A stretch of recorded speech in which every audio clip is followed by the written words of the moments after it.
Hustle Bunny? I am your host, Miss August Skye. And I am your co-host, Hunter Stallion. Welcome back, everyone, and happy Friday. It is Casual Friday in the studios today. As you guys can tell, we're keeping it very casual. No, just a little reflective moment. There you go. A little PVC, right? Yeah. PVC, maybe a little bit of leather. A little bit of leather, a little bit of pleather leather. Well, the pants are pleather. These are compliments of Amazon Prime. We love Amazon Prime. Yeah, and then gotta pay for his rocket fuel. Of course. And then this, I don't know, where did I get this from? I think I got this at like a sex store in Ohio. Okay. Yeah. I didn't know they had those out there, but thank God. Yeah, I know. They're small and very like far and few between, but they have amazing prices. Okay, we love that. And what did we have on today? Because this is like, this is designer. Like, I feel like this is a designer moment. A little moment. Top to bottom, I've got Mr. Regilio on, which is a kink fetish brand that I think is based in the Netherlands. And then my harness is from Mr. S. They're based out in San Francisco. And then just to kind of top it all off, I've got Nasty Pig for my socks, and then a little Nike Air Max Plus for my feet. So. Yeah, I know, it's giving. You're giving everything. Thank I love you. that. I I love it all. appreciate it. Shine bright like a diamond. Rihanna's proud right Yes. now. I think she's very proud. And I love all the brands that the gay queer community gets for like their lingerie. It's like Nasty Pig. Like, I want to buy something from like Nasty Pig. You know what I mean? I'm reaching a point where like 90% of my clothing wardrobe is like all queer across the board. Like I'm definitely loving it. Yeah, I love that too. Yeah, it's always nice. You guys always get it better. We got like bullshit Victoria's Secret, which we all know they're going downhill. So, but that's another topic for another day. But today, as we know, spring is amongst us, and we always talk about making money. But today we are going to be talking about what to do with our money, and the most important thing to keep us afloat in this industry is paying our taxes. Ooh, yes. Because a lot of us don't seem to be paying our taxes, and it kind of get you stuck in like a loop, in a hole. Absolutely. And the whole goal of this is to be able to be financially free and then be able to retire and know that you'll be okay. And if you want to do other things with your life, like invest or start a business, buy a home, get a car, even like rent an apartment, like you have to have proof that you exist, and you have to have proof of your income. Absolutely. And so like when I think of the adult entertainment industry, I feel like the financial aspect is the one thing we don't really talk about. Like, it's not the sexy, exciting part. But I kind of like what you mentioned. I think there's a lot of people that have misconceptions with the adult entertainment industry. And so I think maybe this could be an opportunity for us to talk about the industry and kind of demystify some of it. So I know, tax season's rolling around. April's just around the corner. Yes. My partner just filed. I'm getting ready to file. I know you said it was kind of coming up on your anniversary of doing some of the work. Do you want to maybe kind of talk about what you've learned in the past year?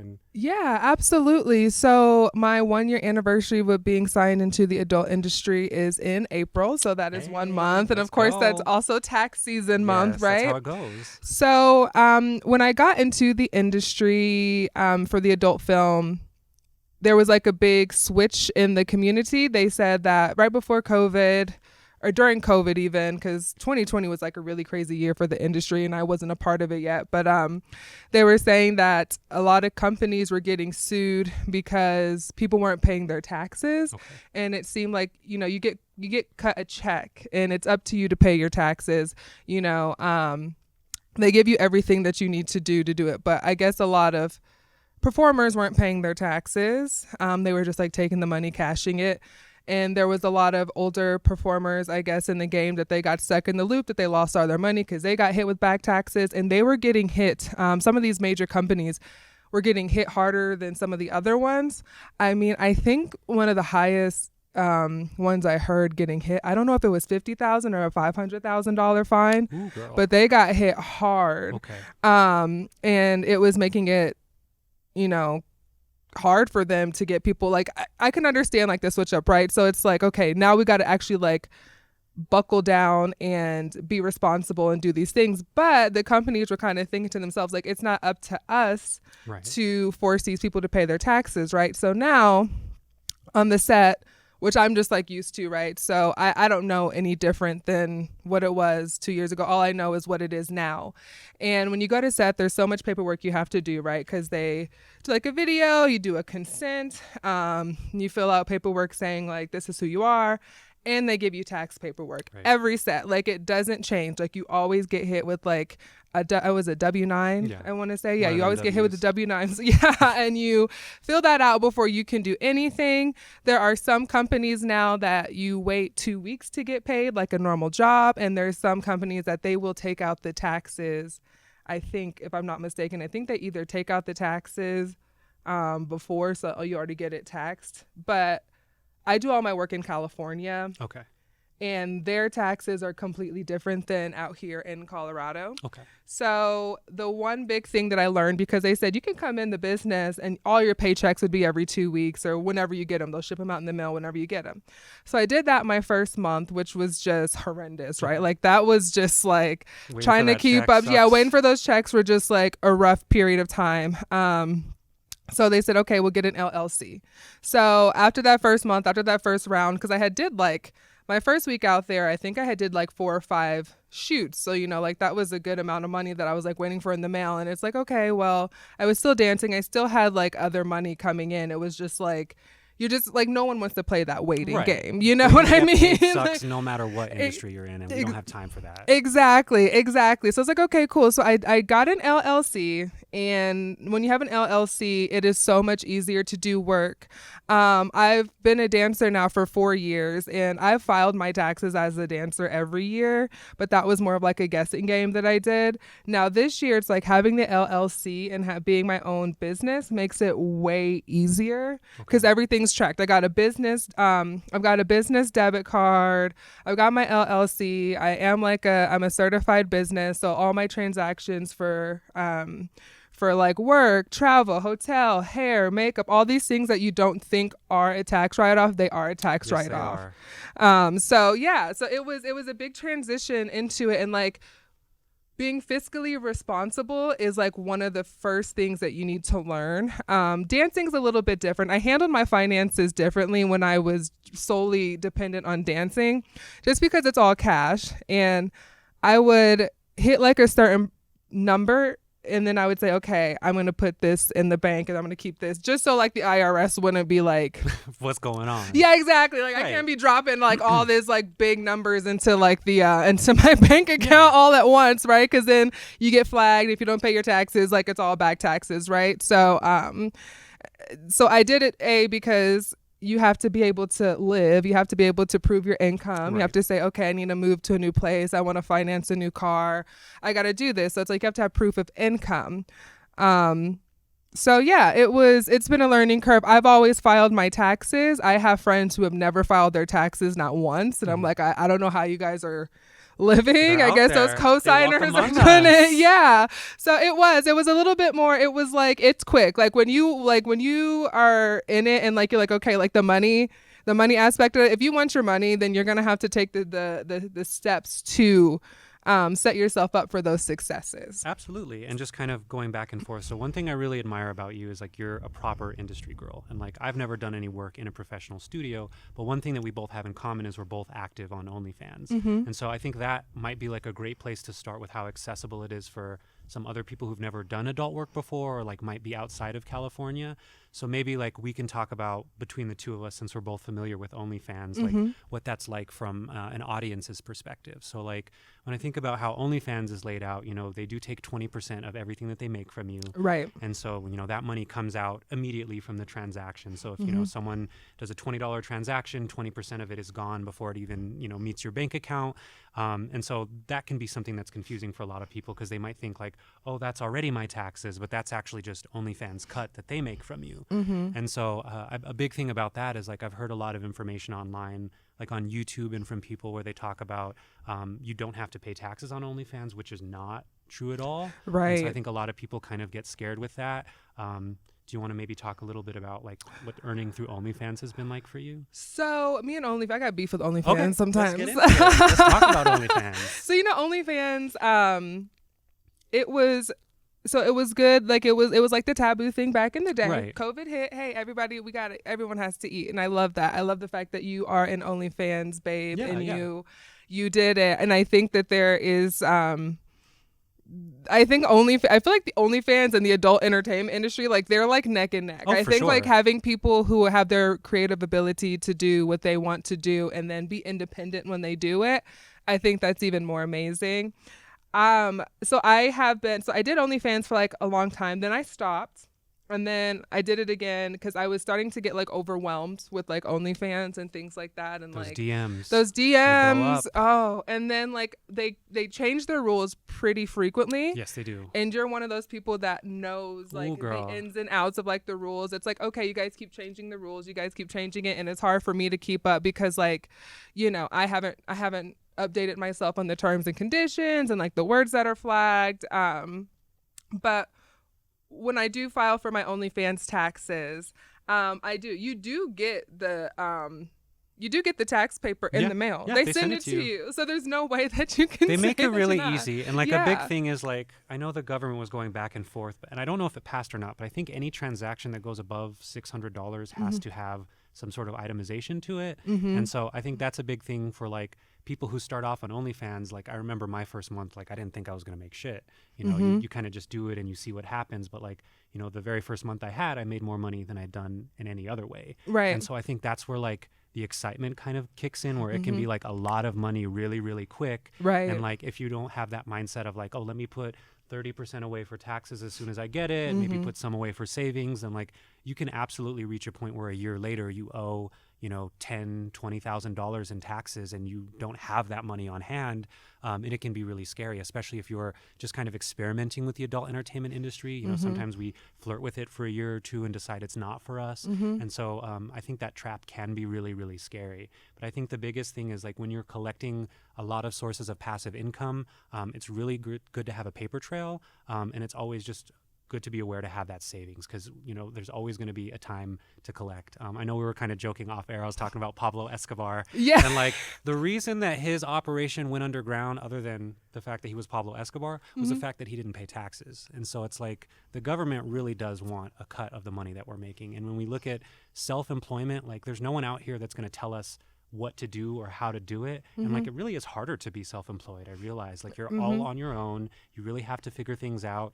And like if you're good with like the itemization and like the bills and all that stuff and your receipts, it can be a lot easier. But if you're someone who struggles like keeping track of that, it can get really, really overwhelming for sure. It definitely does get overwhelming. I will say that I think like this year's probably going to be the most overwhelming, because it's like, okay, now I got all these multiple sources of income coming in now, and then having to deal with like, okay, I worked in California, so how's that going to affect me this year? How much money I spent to how much money you earn, like what is a tax write-off, what's not a tax write-off. So sitting down and actually really focusing in on it, and then like for next year be better prepared, because it's like you're kind of like you said, you're going in blindsided. No one really teaches you or tells you. You can ask questions to people and like they'll be quick to answer. I've realized that. Like I'll be around like other performers and they're like quick to answer, like if they've been in the game for a minute and they're like, okay, like this is what works for me, like you have to do this or don't do that. But also my agency, I've been lucky enough to have like a good agency who was very on top of it, and any question that I had, I can call them right now and say, hey, Ryan, like I have a question about this, and he's going to explain it to a T, and how things work. Even with me doing sex work for 4 years, I will say that I'm still learning how to handle my finances and my taxes. So, because every year it's like different, right? So like I said, like this year, like going to the adult industry, it's like, okay, finding that balance. Like you said, having X amount put aside to pay for this and having X amount to put aside for that. And then still being able to like live your life, right? Because it does add up very quickly. And then, at the end of the year, you're like, dang. Uncle Sam got me for 15. Right. You know what I mean? They're like Uncle Sam in. came in hot. You're like, okay. So like you said, like it is very smart to say put X amount away. And the biggest thing being an independent contractor, it is hard because there is nobody keeping track of your money for you. No one is telling you to wake up, hey, you got to go to work. No one is telling you, hey, find a tax accountant. And another thing, too, that I find, it's hard to find a tax accountant who is sex worker friendly. Absolutely. We were having a conversation texting about names and stuff like that. I remember when I filed for the first time, I had income from OnlyFans, from Just for Fans, from Pornhub, X Hamster. And like with Pornhub, they don't give you like an itemized list of it. They just have like your payout history. So I had to like take a screenshot of the website, and then I had to like crop the entire website to just what I was showing. And like I remember showing the girl, and she's like, well, where's the rest of the website? And I'm like, you don't want to see that. Like that's right. Exactly. I brought it to what you need to know. But she was very like, sex positive and helped work me through it. And I'm actually going to go to her again and stuff like that. But yeah, I think like what that looks like, particularly for me, since a lot of my base is in OnlyFans, I have a lot of receipts. I have like a manila envelope filled to the brim with receipts, and it's got, my Mr. Regalio receipt and my Nikes and all this stuff. And I've quickly realized, being like a kink and fetish performer, a lot of what I'm into kind of overlaps with like my fetishes. And so it's like I can film a video where I'm having sex with my partner, and I can have my Nikes in the video wrapped around his shoulders, and like suddenly it's included and it's playing a role. And so I found a way to like include parts of my wardrobe or things that I naturally spend that might not necessarily be direct investments for the business, but they end up overlapping. Or whenever I get my hair cut or any sort of like treatment for the skin, like we can absolutely write those things off. And so I think when you look at it that way, it can become less scary, because then it's like, oh, well, should I already do like maybe a flight to California? Like that's a business expenditure. And so looking at it that way, it can actually be really exciting and not just scary if you're prepared and you're going into it. So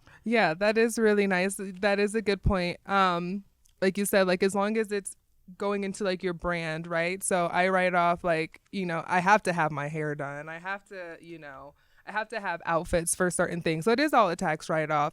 I like not this year, but the year before, I wrote off my boob job. Get it? You know what I mean? Because it was like, like it's for work. It got me more work. So I wrote that off. I mean, there's some things I didn't claim, but not everything like down to the detail, but I'm glad you said that. All of it, because you are your own product. That's Absolutely. the number one thing. Don't ever forget that. If you're doing this kind of work, whether it's OnlyFans, modeling, dancing, whatever form of sex work you're doing, you are the product. You're not selling perfume or lipstick. You are selling what you have to offer, right? So all the effort, going to like the gym, all those like different things, those are business. Those are business write-offs, and it's investments within yourself, and it's investments for the longevity of your career, right? Like if you take good care of yourself mentally, spiritually, emotionally, you can do this for as long as you want to. Absolutely. And I feel like one thing that you and I maybe have in common is like we're very entrepreneurial minded, and like, yes, we do have fun with it, but I feel like we're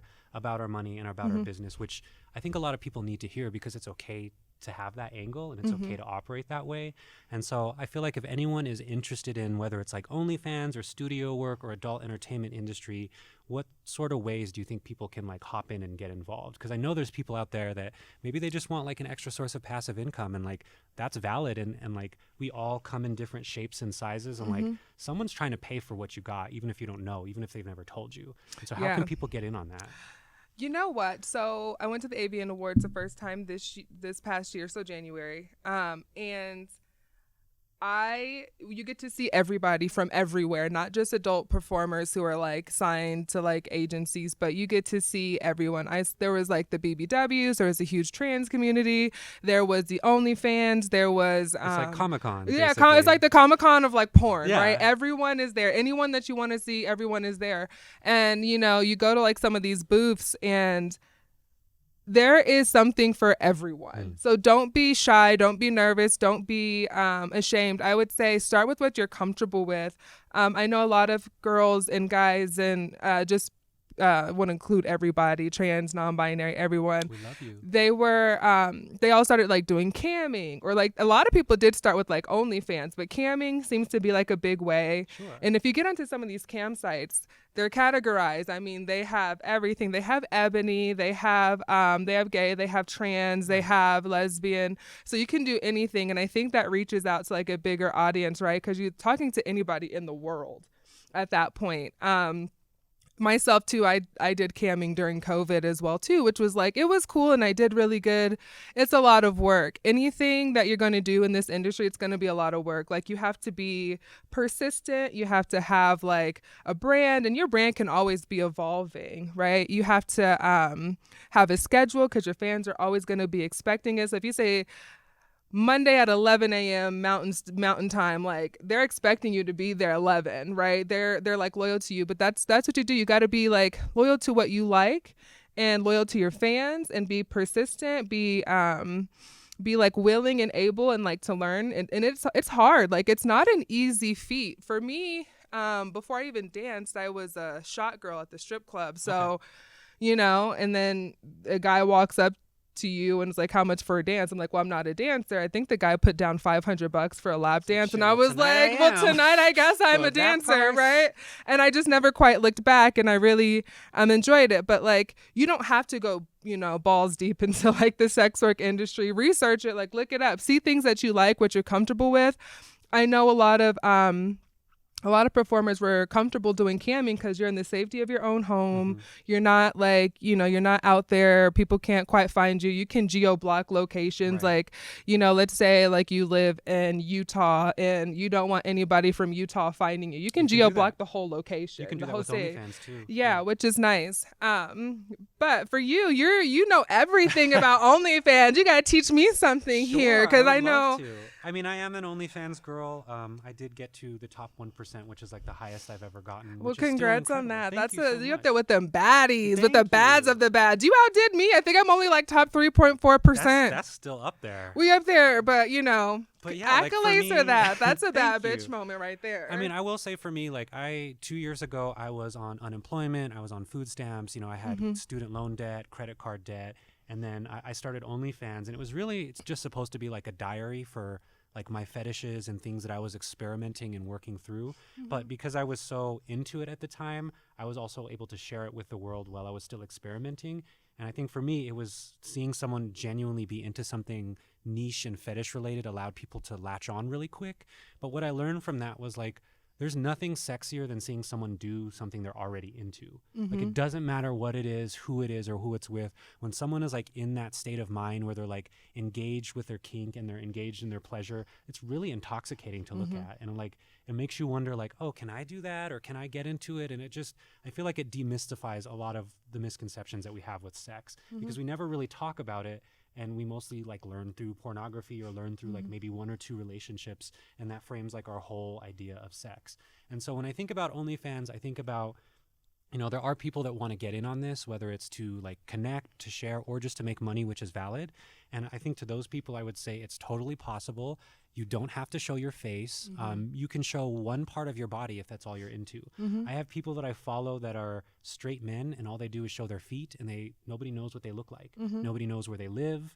They don't disclose that information about themselves, and that ends up becoming a part of their allure, because they can be anyone on the street, and that we like that. And at a certain point, we don't even want to know who they are. And so there's plenty of performers, they wear masks, they only show certain parts of their body.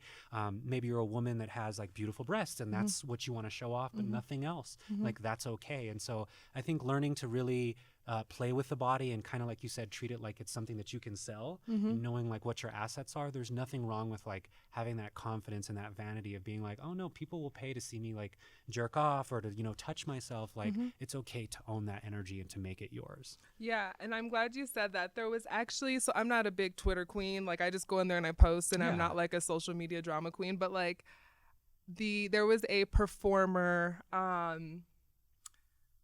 don't know who or where he came from, but he didn't seem to have like, not too many people seemed to be liking him, but he had posted this thing that caused a whole ruckus. And he said that he feels like anyone who only does POV or doesn't show their face, he was like, you're only like a half-ass sex worker. You guys need to step out the way. So we have a word for that. It's called gatekeeping. I'm not a fan of gatekeepers, because I think like most things, porn is for everybody, and however you want to do it is valid. And so I do a lot of POV stuff. Right, same. I love the POV, and a lot of the people that follow me are submissives that enjoy stepping into my shoes and seeing through my eyes. And so it's like, that's not all I do, but it's a big part of what I do. And like, I love the POV stuff, and it's pretty niche. Like it's hard to find good POV porn videos, whether it's from the top's perspective or the bottom's perspective. I mean, to that person, I would say there's probably people that have made more than that guy that don't show their faces. Oh, absolutely. And we can stay mad about that, because some people don't want to give consent or of their face, and they get to keep that for themselves. No, that's a huge thing. I remember it's like I was kind of reading the threads. There was like Kira Noir, she won Performer of the Year. There's like all these like people in the industry that were talking about it, and they were like, obviously, like there's a market for it. Sure. They're like, okay, you use it. Like I think Kira said, well, you use a fake name, right? And he was like, yeah. It's like, okay, so why are you using a fake name? Do you want people? You don't want people to know who you are. There's people who have kids that they want to protect. There's people, and honestly, the allure of it. I think that POV is so popular because, like you said, it gives the viewer their perspective that they're there. It's intimate, you know. So I actually did. I did a VR scene. So VR porn is starting to be very big right now. Okay, and I have never watched, I don't go back and watch my own videos, right? But this time I had to. I was like, okay, I don't understand like the VR thing. I don't have like the headset or whatever. So one of my friends gave me the headset. I watched myself in the VR. I'm like, this is like hands down the fucking coolest thing. So you could like cool. look this way, like you're seeing. I'm sorry, you're looking at the whole room, right? I'm like 3D, and then like they tell you whisper in the ear and you say all these things. You look down. It's like you're sitting here, like it's like your hands, your body, like your everything, but it's a male performer. I'm like, okay, like no, this is a whole new level of like POV that you like. It's unreal, and it's like, okay, I enjoy this because it gives me the illusion that I'm there, right? And I was like, okay, this all makes sense now. I'm like, I get it. Yeah. And I've worked with people like Lucky POV. No, I mean, we all know what his face looks like, but we're like, he's made a killing for himself doing nothing but POV stuff. Absolutely. And people, they love that. They love to say, I can pretend to be this person. I can be in the driver's seat of this whole situation and really enjoy myself. I see nothing wrong with POV because for me too, when I'm watching porn, I watch a lot of amateur porn because, like you said, I love that genuineness behind it. I like when people are like really into it. Not to say like I don't love mainstream porn, which I do, but it's like, okay, I don't want to watch my friends. Like, fuck, you know. I've seen it. We've seen it. We fucked already. Like, it's cool. But I like looking at the girl.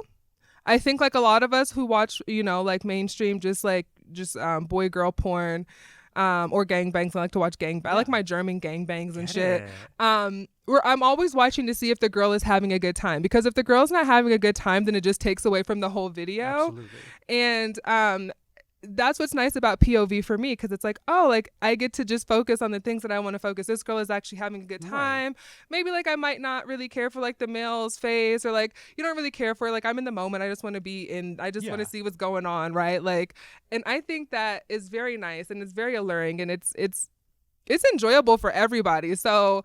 I don't forgot what that. I'm not gonna call nobody out, but that man, like, you better just like. I think he got like, dude. I think you got what is it? He was pressed over something. He was pressed, but he got canceled real quick. Even though there was nothing to cancel, because he really his name. I think another thing too. It's like people do the thing of some attention is better than no attention. So I think like he got the attention of all these like performers that were like commenting on his page, and I think like in his brain he was like, at least I got some attention. That's fair. I mean, and I will say, just to like give props and to draw a distinction, like I definitely think industry professionals like you who are, booking flights, working with multiple agencies, like that is definitely different than what I do. And like I have a lot of respect for anyone that's into industry, because it's like a bigger game that you're playing and there's like a lot more pieces involved. And like I definitely think that is like the OG real porn star. And then there's folks like me that are like kind of the newer generation, where it's like, I'm a bedroom OnlyFans girl. Like I'm with my boyfriend, I have the set, I hit pause whenever I want to pause. I can take breaks and stuff like that. But like they're both valid styles, and like sometimes they cross over. Like I would love to work in a studio, and sometimes you do OnlyFans and you have your own base, but like they're both different and valid, but they also cross over as well. And so that's super cool.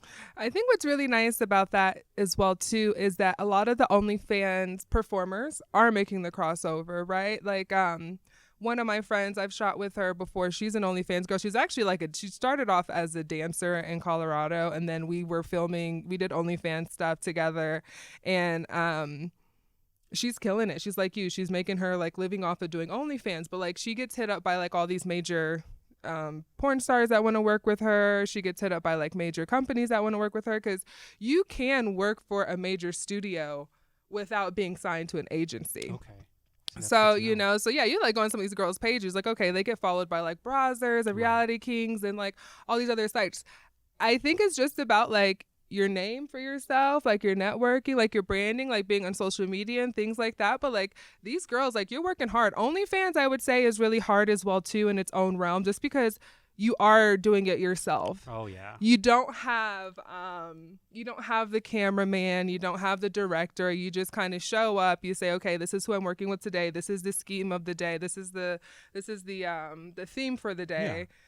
This is what we're doing. We got your hair, you got your makeup, and are they long ass days? Yes, they are some long ass days on set. And let me tell you, like summertime, they're cutting the AC off so there's no noise. Gosh. You're dripping in sweat. Like you are in it. I think like all my scenes that came out last year, like because I always have like 26 to 30 inches of hair extensions in, my hair was like stuck to my back. We're dripping in sweat. Can like we just talk about how hot it is, like physically hot Yeah. it is to like fuck on camera? Like I've had times where I've just been melting and like sometimes you do have to stop, but when you soldier through it, like that might be like the biggest misconception in porn is that they got like air conditioned rooms because like we can't have that shit in the background, like that buzzing. Yeah. People complain about that. Yeah, they're like, what was that sound? Right. And like people are like, some of the fans be nosy, right? They'll be like, oh, like you'll take like a picture or something. They'll zoom and they'll be like, oh, that's a picture of someone in your family. Like, why are you looking at? Why are you zooming in? Like right? you got all of this. All and you're of still this. finding shit in the background to pick on. And they will do that. They will. And they will do that. And like that's where you're just like, you know what? You guys have too much time on your hands. They do. Do you ever read like not necessarily your comments, but like do you ever read Pornhub comments, like the most top rated one ever? Sometimes they're so fucking funny. I was reading a Pornhub comment the other day and it was on someone else's video and they said that the bottom moaning sounded like Morty from Rick and Morty. Going, oh jeez. And I was like, could you imagine? And I read all of my comments and I've gotten some wild ass comments, but I almost feel like we need to have like a little section where we like read funny Pornhub comments. We're gonna do that. I'm gonna read. Look, I'm gonna have my feelings. You guys gonna watch me get my feelings hurt. I'm gonna be mad as shit if I read my comments. We'll make a whole thing out of it, but the comments are its own. It sounds cesspool. like Morty from Rick and Morty. I would just close the channel. I'm like, retire, you know what? I'm done putting in the work. Yeah, I'm done today. I'm gonna have to retire for a couple of days. You guys don't deserve me. I love it. That's actually real messy, and I love that. Right? We're gonna read the comments. I'm gonna read my top comments. We'll make a moment out of it. Yeah, we're gonna have to wear something special for that one. But yeah, the adult industry, I think there's so many different angles that you can approach it. And I don't think any one is the wrong one. And I think just having like me and August here kind of talking about like what we've learned and what we bring to the table, I think it shows like how accessible the industry is and also that there really isn't a wrong way to do it. Even if there are people out there that say like one way is more valid than another, like nobody's going to know. And if you're out here making your money, then like they can say whatever they want. I think another big thing too, it's like we need to stop with the Hoarchy. I don't know if you've heard of that term. The Hoarchy. Okay. It's like so it's like the triangle of like sex work, and then there's sex workers who shit on other sex workers because let's say like you're a dancer, but this girl does full service. They're gonna hate the girl who does full service. I see. The OnlyFans girls might not fuck with like the girls who do like the porn industry, and like vice versa. So there's like a Hoarchy to where one is like, oh, I am a dancer and like that's all I do and I'm better than you because I don't have to go do full service type of a thing. And that's really big too when I'm actually in the club. I actually don't tell like a lot of people in the club that like I do porn because I'm like, people get really weirded out really quickly. And I say like, that's that Hoarchy. Maybe they say, oh, maybe she only makes money because she has to be in the back like doing this. Or maybe she does this and that or yeah, exactly. So I think that if we can like dissolve the Hoarchy, like it's all the same. Like it's all sex work. There's not one that's better than the other. Absolutely. Yeah, if we break it down, or there's some that are safer than the others, sure. But it's all, you could walk out your house and get shot for no reason. You know what I mean? So I don't think that we should be judging each other. I think that's the first thing. And don't let other people's perceptions of like what they do. So like I said, if like one girl says, okay, like I'm a sugar baby, and the other girl's a dancer, and like you want to be more towards like a sugar baby escort type of a thing, don't let someone who's just like a dancer talk you out of it. Because that's not what they're comfortable doing. What you're comfortable doing is going to be completely different from what I'm comfortable doing or what you're comfortable doing. So, you know, definitely proceed with caution, but I've always known like I've wanted to do adult entertainment. Yeah. I knew that was always going to be the goal. Did I do softcore? Yeah, I started with like doing Playboy. I started with doing like all the magazines. I did Playboy, Maxim, RHK. I did like swimwear, glamour. And the clothes just kept coming off and off. And yeah, Right. like dancing, it was like a soft thing because it was a soft Introduction. introduction into dancing, because like it is nerve-wracking, right? When you're on a live audience full of people who are just like all eyes on you, you're on a center stage and you're doing it, you're like, well, I have to put my body out there. It's different than like a photo shoot, right? A photo shoot is all stationary. Like capturing one moment. Yeah, it's one moment.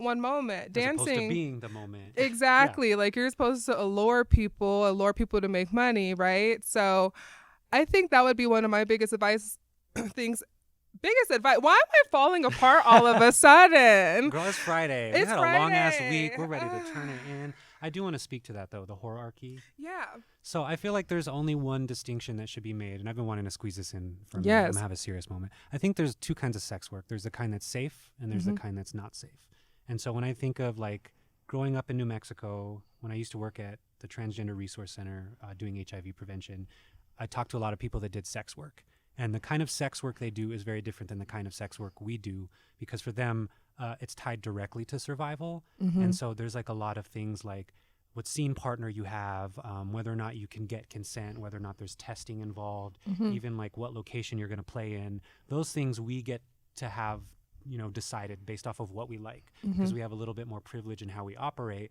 But I know there's some folks out there, they might only be doing it for necessity, like to keep a roof over their head, to keep a meal in their belly, and they might not be able to say, oh, I'll work with you, but not you, or they might not be able to put up a limit halfway through a play session because they might not have the safety to do so. And so when I think of sex work, and I think of how lucky like all of us are to be able to do this, I feel like the only distinction that we should make is that there are people that don't get to do it safely, and then there's people like you and me where it's like, we can go out of state, fly somewhere, know that we're going to get tested, know that someone's going to be a professional in the industry, they're vetted, there's like a code of conduct. But some girls don't get that, and like, and I feel like that's the only thing that we should be not even hating on, but just like shining a light on, of like, how do we get more people doing it where they feel empowered and they can talk about how good it was for them? Because I know there's some people that do sex work and it's not their first choice, and so those are the people I try to be aware of. No, absolutely. I'm so glad you said that, because there is survival sex work. Yes. And I do work with some girls who do survival sex work, and they say like, this is how I eat every day. Absolutely. Right. And like being able to get tested on the regular, being able to pick and choose, and having like the luxury of like being on set and having consent. And what I have learned from being in the industry is that there were people before us, obviously, who had to go through the trenches. They had to pave the way for us to be able to have all these like luxuries on set, right? They all, now they ask us, how are you treated on set? How are you doing this? That was pay for us. But the girls who are out there and, I guess like the harsh term would be called like a streetwalker. Sure. That's also like a part of the Hoarchy. People say, oh, like you're a streetwalker, so you just have to walk around, maybe go sit at a restaurant. Like you're trying to find, you're working. Right. I wish that there was more safe spaces for that. I wish that there were more places for them to go to get tested, or have like someone like looking out for them. I'm always looking out for my friends. I always text them and make sure that they're doing okay. And you might not know that they're survival sex workers, but because they're my friends, of course they're going to tell me things. But I always like check in on because of like the whole abortion thing being banned now. Colorado is one of the only places that perform abortions and things like that. So the contraceptive, the condoms and things have been like running low. So like I'll go to my doctor's office and I'll get like a bag of like a paper bag full of condoms, and I'll give them condoms because like they're running out, or like they're running low. A lot of places are running out of them. The biggest thing that I try to do for my friends who are survival sex workers is I just try to be there for them. I always check in on them just to make sure that they're doing okay. And I also try to give them like a safe space to like, if they need to go somewhere, if they need to like just chill out, get away from where they're at in their life. Maybe it's like their partner, maybe they're, whomever they're working for, or if they're working for themselves, like they should just know like they can always come over and it's a non-judgmental space. Like You want to talk about like your rough day, like that's fine. I won't treat you any differently. But I think that if there were more people who are willing and understanding to help people who are out there who need to get like treated for different things or get tested, and make testing more readily available and not so expensive, handing out free contraceptive, being, but we're in such a weird era right now where we're almost regressing. So it is taking away a lot of that like freedom for people, and it's getting even more and more scary because of that, know. So even just thinking the fact that, like, we are here in Colorado, this is kind of like a sanctuary state. Like, we've got us in New Mexico, and then everywhere around us, like, people do come in for help and for their different needs, and thinking about how that overlaps with sex work in the adult entertainment industry, it can be a lot. And so all of that to say, like, those people that want to criticize like POV stars, or say, oh, this person's a streetwalker but this person's a studio girl, and try to say one is more valid, it's just something to think about, all of what we said, and that there are so many angles and like focal points for sex workers, and like all of them are valid, and all of us do it for different reasons. I can say for me, I've been a porn star longer than I've done every other job. I've always given every job like my all, but they just never worked out for me. And like, being my own boss was the way to do it. But for me, it didn't start out as survival. It just started out as like a journey and a documentation. But it definitely turned into like the way that I support myself now. And, now I'm living in a new city, and, getting my income qualified through sex work income, and now paying taxes 2 years in a row. So all of this to say there are different pathways. And I feel like August and I represent what those can look like, and that there's no wrong way to do it. And that also there is crossover, like, between being a dancer and a porn star and a studio girl who's also on OnlyFans. Like, they all literally can intersect. So it's all sources of income, and don't ever shit on anybody who is, like, let's say, a streetwalker. There's no difference between like a streetwalker and an escort. There's just a different name just because it has a more pretty name to it. Like, yeah, you might not be walking down the street or getting picked up in somebody's car. You might have a little bit more like of a safer experience, but at the end of the day, it is still the same job. And you might say, oh, like, go get like a regular job. I've had regular jobs too. I've worked 2-3 jobs at once to make my ends meet. I was in school doing all those things. Not to say that I would never go back to having a normal job. I will always do what I have to do to get, to get myself ahead in life, like we all do, right? But I enjoy doing sex work. I found something that I love. I love the freedom. I love all the people that I've met. I love all the customers that I've ran into. Like, it's the only place, like, when I'm dancing, I have someone throwing money on my stage. One might be like a millionaire, the other might be a drug dealer, but they're still spending money, and all spends the same, And I've actually learned a lot about what to do with my money talking to these customers, right? So I met a guy who worked for the S&P 500. Oh, where's the economy going, right? Like, you talk about these things. You say, oh, you take advantage of the people that you're talking to, and it definitely does further your career a lot. Like, I've learned about investing my money, having a Roth IRA. A couple of my really good friends, they do crypto and all these like different things for like NASA and like the government. I'm like, okay, cool. Take advantage of those people that you're talking to. Take advantage of people in set. Like, even like the directors, like, you could talk to directors. Oh, what kind of camera are you using? What kind of this? Like, what, that's like, me what in works this studio right here. Afterwards, I go in the control room. I'm like, how does this shit work? This is so cool. It's and you can translate it into your regular everyday, like, maybe making content. Like, oh, like, okay, I can keep upgrading myself, upgrading my knowledge, and doing better. So it's like, just take advantage of the situation that you have. And yes, the money is good. It's always about what you do with it. And yes, I guess the point I was like trying to get back to, it's like, yeah, you say, oh, get a regular job, like, do this, do that. Well, this ain't for the faint at heart. We're not telling you, hey, go, start sucking dick to make ends meet. But it is very quick money. This is like a very harsh thing to say.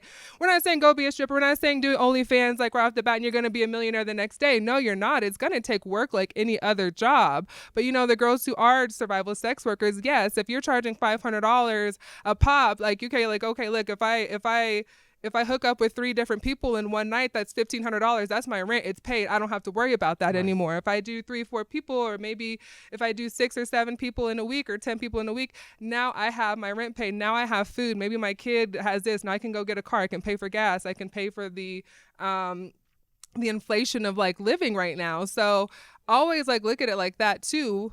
I always like tell people I'm not advertising, hey, go be a sex worker, but I'm telling you, if you are a sex worker, we want you to be the best sex worker and be smart with your money, be diligent with your like I said, with everything. Be smart, be diligent, be happy, be healthy, be safe, be smart, and really know what you're doing. This isn't the industry for the faint at heart, and I think you have to be very mentally strong to be in this industry as well too.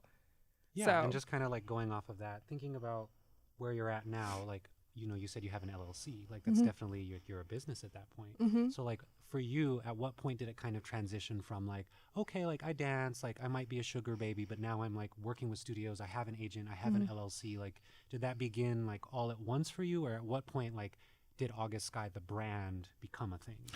It started as soon as I got signed. So I'd always been like doing my own thing, but like you said, once you're in it, and like I've been very lucky to have a very amazing agency. I have an amazing agent. So between Dave and Ryan, they're always putting me on game, especially for all the new girls, right? Because I came into the game late. Yeah, I got started in my late 20s doing porn, whatever. But I was mentally prepared at that point. You know, I think dancing was the gateway because it's like, okay, I know how to process all these different things. I know how to like what upsets me. I know when I need to take a break. But becoming like the August Skye, I always call it the August Skye Enterprises. I love that. So August Skye Enterprises, the Hustle Bunny Entertainment brand, all of that. It clicked. It clicked as soon as I got signed. It clicked because the girls in my agency, they were doing it, and it was only the smartest thing to do. Like I said, having my agent, and they're quick with it. Like they're quick. Like you need to be on top of this, you need to be on top of that, like this, and this, and like all these things that you're like, okay, it's all making sense. It's all making sense. It's all making sense. Okay. So you have to digest that information. And like I said, if I was like 18 or 19, anywhere between like the age of like 18 and like 24, I would have fucked it all up. Sure. You know? And I think that's what happens. Like a lot of people, they get stuck in this like loop because you are making a lot of money. Yeah. And when you're young, you're like, okay, like the world's my oyster. I'm making a lot of money. I can do this. It'll always be like this. It'll always be like this. And it's like, nope. Yeah, you might have made $500,000 this year, right? But next year, and then you pay some of it in taxes. Yeah, but you pay it in taxes, and if you don't pay your taxes, like, do you exist? It's like, okay, well, you're gonna pay everything in cash. Okay, yeah, cash is king, but like now what? You know? Right. And there was a big influx in people who didn't get out the industry, and they're making a return to the industry because they didn't pay their taxes, they didn't invest their money. They didn't have any sort of financial help, which you don't really have. You just have to research it and know. Like I said, I've been lucky enough to, like, when I talk to people at the club, you know, one of the top is like, oh, what do you do for work, right? If you talk to somebody who is in any sort of like financial or any sort of like I said, S&P 500, anybody who owns a business or are well-to-do for themselves, they're coming into like the strip clubs, right? There's not going to be too many people who can drop thousands of dollars a night on girls, teasing them, giving them blue balls, right? So get to know these customers, pick their brain, even if you see them for like a night. Because the one thing that's a good conversation starter is that they will always talk about their job. Like if they don't know anything else to talk about, or if you just want to, that's always the first thing. Like get their mouth going, just talk about something, and then just like take an interest. They'll talk themselves and they'll tell you stuff. And then another big thing that I've learned about a lot of my customers is they love it when they feel like they're teaching you something. Okay. Yeah, Sure, they think it's like cute. Let them impart You're that like, knowledge. wow, you know, let me pop a titty out. Like, let's talk about it. Yeah. And they'll teach you the ways. And I've always had interest. And then during COVID, I YouTubed a lot of different videos. I took some online classes to learn about like financial like stability, like financial advising, like all those different things. And I have like an ED Ameritrade account, like official. We're official. She got stocks and bonds overseas. We got overseas. stocks and bonds over here In the Caribbean. But it's a learning curve, and it hit like it's always been an interest of mine because I want to be the, you know, not to say my parents aren't financially stable, but the 2008 stock market crash took a lot of people's parents out the game, right? So I would like to be one of the first people in my family to say, like, I would like to be like a millionaire. I'd like to retire. Oh, yeah. Like, you know what I mean? Goals right here. Yes. Like, I want to be one of those people to say, like, if my nieces and nephews need something, if my family needs something, I want to be that person who's stable, and I want to break that that like family chain of not being able to be stable. I'm so or like here for that. You know what I mean? I didn't feel like I made it until I was able to like pay my mom's rent. That's like number one. I was like, shit. That's like, always here. number one. We did it. Right? We did it. That's like the words of Babe Vendetta. We did it. But I will say, like, just kind of answering my own question about like, you know, making it a brand and stuff. Like my beginning was so like small, like started in the bedroom, like a couple of uploads on like Pornhub and this vid. I think for me, like I was kind of already doing the work, but once I realized how people were engaging with me, like a big thing I do is I like to do like anonymous style videos because a lot of people don't know, but like on Pornhub in 2019, there was like a great porn purge where they got rid of billions of videos. Like it was like the Library of Alexandria being gone. And one of the things that changed was like, you know, the consent laws about porn. Like now if you're going to be on camera, you have to sign documentation. But there was like a whole genre of porn, like anonymous style videos that like don't really exist anymore because it doesn't work with like the laws. So I realized I could get with my partner and I can have him dress up as different people and have him sneak in and do like an anon scene in a hotel, and it like fits the genre without being illegal, and it'll like it convinced like millions of people that I'm fucking a different guy every week, which like I would love to like be that active, but like you know, in this economy with COVID and everything, I don't know. Not to say that, you know, but like once I realized that people like believed that I was like involved with all these men and that like I had a studio and like people were like, oh, when's your like they thought I was already that person. So all I did was like I made a logo and like I started treating it like it was a brand, and then it became a brand, and then you are know, that you are that bitch. And then once you pay your taxes, girl, you for real, you're a real one. Be or not. Whether you want to be or not, and those taxes hit my heart every year, and I'm like, ooh, this hurts. Really? Like it always hurts, but you're like, you know what? That's how you know you're doing well. And I will say, it doesn't matter. You're still that bitch, whether you had a small beginning or not. Absolutely. You're still that bitch. You killed it. You're doing it, and I think I give you accolades for that. I give accolades to anyone who is starting from nothing to create a name for themselves, you know? And I think that's amazing. So yeah, like creating a logo, making it quality from the jump, you know? I was making content with my partner, and I'd like, it's crazy that you say that. They think it's a different person. Right. I would be like, oh, went out to brunch with like a fan. It'd be the same part. I'm like, this is it. Like, he has the same tattoo on his arm. Like, what do you mean? Sometimes just having that context, having a frame. It's like, you know, they've seen I've got like thousands of videos at this point. It's like, you know what my man looks like. You know his body. We all know that penis. But throw something else on it, and people are like, ooh, it's different. So we like the variety, even if it isn't real. If it is the same, it's a part of the fantasy. People like they get involved with they don't care about the semantics. They want to care about the fantasy that they're involved in. And I do the same thing too. Pornhub comment. I had a video I filmed with my partner. We filmed it at the Pentagon Hotel when we were in Virginia. Oh. And I got a comment, and some girl said, "That's a Motel 6." Hater. First of all, hater bitch. Like, but like, who gets so upset with like the hotel that I was in? Like, what?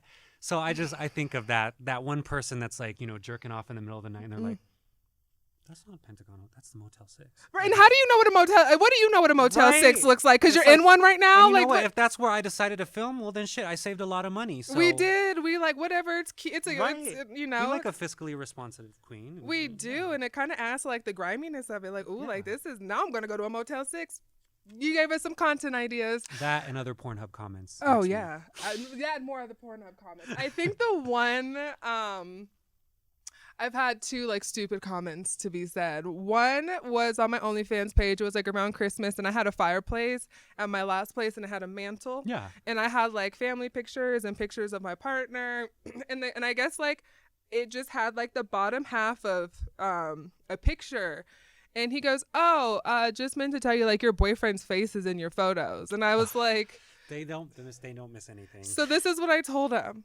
I told him because I was like being petty. I was like, I hope you know that he passed away 2 years ago, and I'm been crying all day. So thank you for making me feel like shit. Teach you not to cry. Yeah, that's what I told him. And when I tell you his response was like, "Oh my God, I'm so sorry. Like, I was just like trying to help you this. I gave you all this." That. And that's what I said. I was like, you know what? And I hope you're listening. I hope you learned your fucking lesson. That one guy's gonna be like, "Oh shit, he's really."